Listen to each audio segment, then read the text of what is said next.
अगर आपने पिछली वीडियो नहीं देखी है जावा ऑपरेटर्स बेसिक्स पर तो कृपया देखें, लिंक डिस्क्रिप्शन में है दोस्तों। शुरुआत करते हैं रिलेशनल ऑपरेटर्स पर। ये कंडीशन बेस्ड इवैल्यूएशन करते हैं ऑपरेंड्स पर, इवैल्यूएट करने के लिए एक बूलियन वैल्यू जो कि होती है ट्रू या फॉल्स। अब ए और बी अगर 20 और 30 रेस्पेक्टिवली हैं तो पहला ऑपरेशन हमारा यहां पर इक्वल टू क्या इवैल्यूएट करेगा, तो ये टेस्ट करता है क्या ए बी के इक्वल है।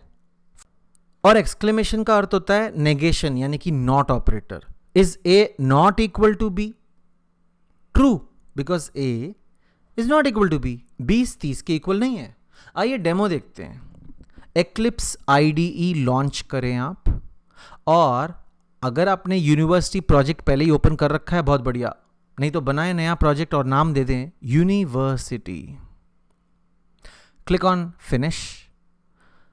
बाईं तरफ आप जब एक्सपैंड करेंगे यूनिवर्सिटी को पैकेज एक्सप्लोरर में, एक्लिप्स हूबहू जानता है कि आप पहले ये पैकेज क्रिएट कर चुके हैं, तो इसी पैकेज के अंदर हम नई क्लास बनाएंगे राइट क्लिक करके, या फिर शॉर्टकट है कंट्रोल एन।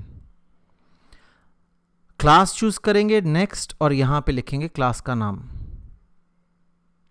अगर आप चाहते हैं कि यहां तक भी आप आए डायरेक्ट सीधे, तो शॉर्टकट सीखते हैं। आइए हम जाएंगे ऊपर विंडोज मेन्यू में, प्रेफरेंसेस चूज करेंगे, जनरल को एक्सपैंड करेंगे, इसमें चूज करेंगे हम कीज, और शॉर्टकट की अपनी खुद की क्रिएट करेंगे दोस्तों यहां पर, जो कि हो किस रिलेशन में।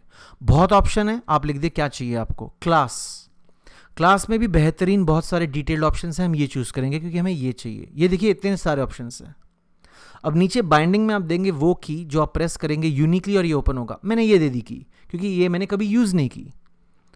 अब इसे करेंगे अप्लाई, और जब भी हम कंट्रोल ऑल्ट एन दबाएंगे सीधे आप पहुंचेंगे डायरेक्ट हॉट सीट पर। यहां पे है ना बढ़िया। नाम दे देंगे दोस्तों रिलेशनल, पहला अक्षर कैपिटल होना चाहिए। मेन मेथड यूज करेंगे फिनिश।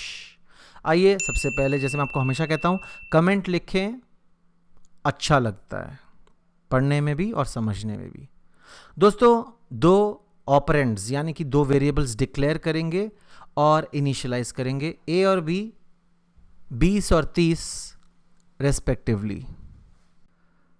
पहला relational operator double equal to use करेंगे हम ऑपरेंड्स ए और बी पर कंडीशन इवैल्यूएट करने के लिए। मैंने आपसे कहा था दोस्तों पिछली स्लाइड में कि रिलेशनल ऑपरेटर्स हमेशा एक कंडीशन बेस्ड इवैल्यूएशन करते हैं जो कि आउटकम देती है बुलियन वैल्यू, ट्रू या फॉल्स। क्या ए बी के इक्विवेलेंट है या नहीं है? फिलहाल तो नहीं है। आइए इस लाइन को कॉपी करके पेस्ट करते हैं अगली लाइन पर, और अगला रिलेशनल कंडीशन स्टेटमेंट हमारा होगा कॉम्प्लीमेंट। कॉम्प्लीमेंट यानी कि not operator. Is A not equal to B? जी हां, बिल्कुल सही। 20 जो है 30 के इक्विवेलेंट नहीं है। और दोस्तों इस वीडियो को पॉज करके इन बाकी सारे रिलेशनल ऑपरेटर्स को आप एक बार समझें और लिखें। अगर आप कोड कर रहे हैं मेरे साथ तो कोड करें, और उसके बाद आइए रन करते हैं प्रोग्राम को और साथ साथ समझते हैं क्या ये वैल्यूज हमने एक्सपेक्ट की थी। तो ये आउटकम अगर आप लाइन नंबर 11 पर फोकस करें, is A equivalent to B, तो वैल्यू है रिजल्ट में फॉल्स। बिल्कुल सही जवाब। आ गया मजा। आइए बढ़ते हैं अगले सेट ऑफ ऑपरेटर्स की तरफ, असाइनमेंट ऑपरेटर्स। दोस्तों नाम से ही पता लगता है असाइन, किसी वैल्यू को असाइन करना। असाइनमेंट ऑपरेटर्स दोस्तों हमेशा अपने राइट और लेफ्ट में वैल्यूज रखते हैं ऑपरेंड्स की। राइट हैंड साइड पर यूजुअली एक्सप्रेशंस होते हैं जो कि इवैल्यूएट होने के बाद लेफ्ट हैंड साइड ऑपरेंड में डाल दिए जाते हैं असाइनमेंट ऑपरेटर के द्वारा। अगर आप देखेंगे a प्लस बी यानी कि a है 20, b है 30, total 50, assignment operator equal to डाल देगा c में। आइए समझते हैं ऐसे एक एग्जाम्पल के द्वारा। तो एक्लिप्स आईडीई लॉन्च करें आप, और अगर आपका यूनिवर्सिटी प्रोजेक्ट ओपन है तो फिर शॉर्टकट की आपको पता ही है कंट्रोल एन, नई क्लास बनाने के लिए। पर हमने एक शॉर्टकट की आपको बनवाई थी, कंट्रोल ऑल्ट एन दबाएंगे आप तो सीधे हॉट सीट पर पहुंचेंगे, क्लास बनेगी आपकी डायरेक्टली, नाम देंगे असाइनमेंट। मेन मेथड तो चाहिए ही, कमेंट दे दें आप। तो दोस्तों 3 ऑपरेंड्स यानी कि 3 वेरिएबल्स डिक्लेयर करेंगे और इनिशियलाइज करेंगे हम ए, बी और सी, वैल्यूज़ होंगी जिनकी 10, 20 एंड 0 रेस्पेक्टिवली। अगर आप सी को 0 नहीं असाइन करते तो कंपाइलर ऑटोमेटिकली वैसे भी बाय डिफ़ॉल्ट इंटीजर को 0 असाइन खुद ब खुद कर देता है। आइए सबसे पहला एक्सप्रेशन अपना लिखते हैं असाइनमेंट ऑपरेटर का, c equal to A plus B. तो क्या होगा, राइट हैंड साइड वैल्यू सबसे पहले इवैल्यूएट होगी एक्सप्रेशन की और इक्वल टू ऑपरेटर उसे असाइन कर देगा लेफ्ट हैंड साइड वैल्यू को जो कि है c को। तो a 10 है, b 20 है, 10 प्लस 20 हो गया 30, तो c की वैल्यू क्या आ गई 30। बहुत ही आसान था। तो इसे मैं लिख रहा हूं और आप भी लिखिए मेरे साथ साथ।